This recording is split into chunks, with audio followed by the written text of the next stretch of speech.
Welcome to African Stories They Don't Want to Talk About, Episode 23. Today, we look at the powerful last speech of Colonel Muammar Gaddafi before he was killed. But before then, please subscribe to Afra Story and don't forget to like and share. Remember to leave your thoughts in the comment section. For 40 years, or was it longer, I can't remember, I did all I could to give people houses, hospitals, schools, and when they were hungry, I gave them food.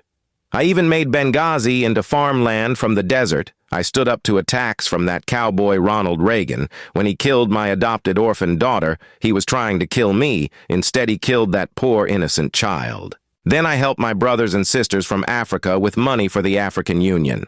I did all I could to help people understand the concept of real democracy, where people's committees ran our country. But that was never enough. As some told me, even people who had 10-room homes, new suits, and furniture were never satisfied. As selfish as they were, they wanted more. They told Americans and other visitors that they needed democracy and freedom, never realizing it was a cutthroat system where the biggest dog eats the rest. They were enchanted with those words, never realizing that in America there was no free medicine, no free hospitals, no free housing, no free education, and no free food, except when people had to beg or go too long lines to get soup. No matter what I did, it was never enough for some. But for others, they knew I was the son of Gamal Abdel Nasser, the only true Arab and Muslim leader we've had since Salah al-Din, when he claimed the Suez Canal for his people, as I claimed Libya for my people. It was his footsteps I tried to follow, to keep my people free from colonial domination, from thieves who would steal from us. Now, I am under attack by the biggest force in military history. My little African son, Obama, wants to kill me, to take away the freedom of our country, to take away our free housing, our free medicine, our free education, our free food, and replace it with American-style thievery, called capitalism. But all of us in the third world know what that means. It means corporations run the countries, run the world, and the people suffer.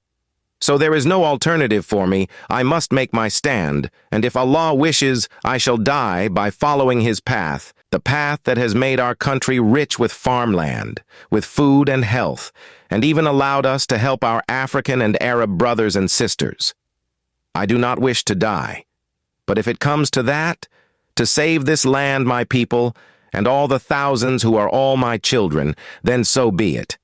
Let this testament be my voice to the world, that I stood up to crusader attacks of NATO, stood up to cruelty, stood up to betrayal, stood up to the West and its colonialist ambitions. They know that our land is independent and free, not in the colonial grip, that my vision, my path, is and has been clear, and for my people, and that I will fight to my last breath to keep us free.